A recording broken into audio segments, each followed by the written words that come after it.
Hey guys, Eric here with a quick note. Just wanted to go over a quick thing that I do in my training that you can use and implement today to make some more pain-free progress and auto-regulate your training based on how you're feeling on any given day.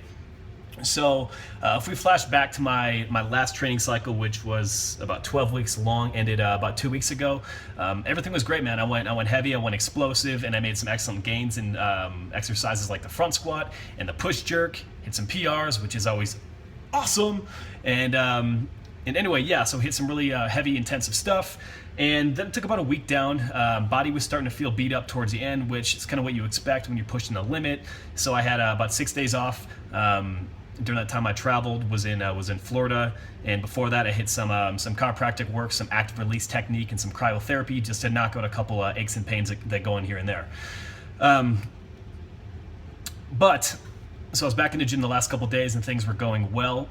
Until today, I felt a little bit stale again. So, when you hit a really heavy training cycle, you can have some neurological fatigue that tends to build in, especially if you're going heavy and training explosively. And then, being a trainer in January, things are pretty insane in the gym, and then online business is going well, which also means it's also fairly crazy at the moment. So just a lot of hats, or hats in one basket, so to speak. So a big takeaway you can have is when your training is both heavy and explosive, especially if you have a lot of high stress things going on, there's going to be a point where you're going to want to dial back and make sure you periodize your training. Jeez, I can't even say that word today.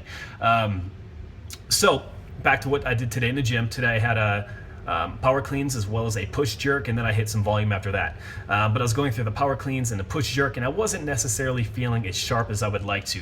I still had a little bit of pain, little issue in my back going on, so I wasn't feeling full on really going for the heavy numbers that I had prescribed for earlier in the day.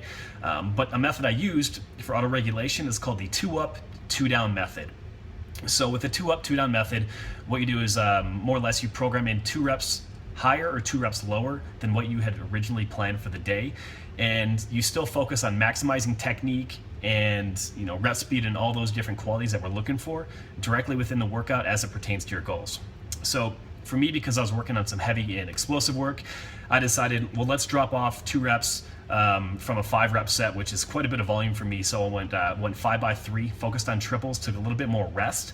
And what this allowed me to do is really focus on bar speed and optimize technique to make sure all these things are sharp and on point, because at any given time you're either improving a movement pattern or you're taking a step back. And when you get those days in the gym where you don't necessarily feel as sharp as you need to be, those are the times when you're putting your body at risk. So like I said, using the 2 up, 2 down method, allow yourself flexibility on either side of your reps. So hell, if you're feeling really good and you have a 3 by 8 rep scheme on a row, go 3 by 10. Things aren't going quite as well, go 3 by 8. And you can apply this fairly universally across your reps. Obviously, you're going to have to be a little bit more strict the higher performance that you're going for, and if you're a competitive athlete.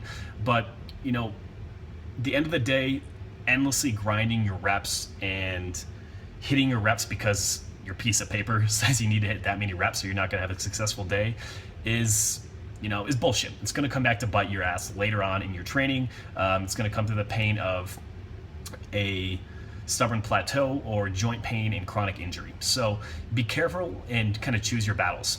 So if I had to give you really 3 big takeaways from this video. First, you need to know how to train hard first before you really jump into auto-regulation. But once you do, make tweaks based on how you're feeling given that day and how high your stress has been recently. You can't use fatigue as a cop-out, but know when your performance starts to go. Secondly, hardcore does not win you points. It might be kind of fun, but train smart and prevent overuse injuries to protect yourself against fatigue.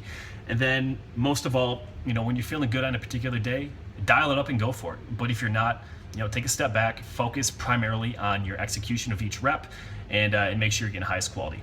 So auto-regulation, kind of in a nutshell there. Guys, please drop me a couple questions below, and we will chat about it a little bit further, and I'll help you out with any questions that you have. Thanks. Bye.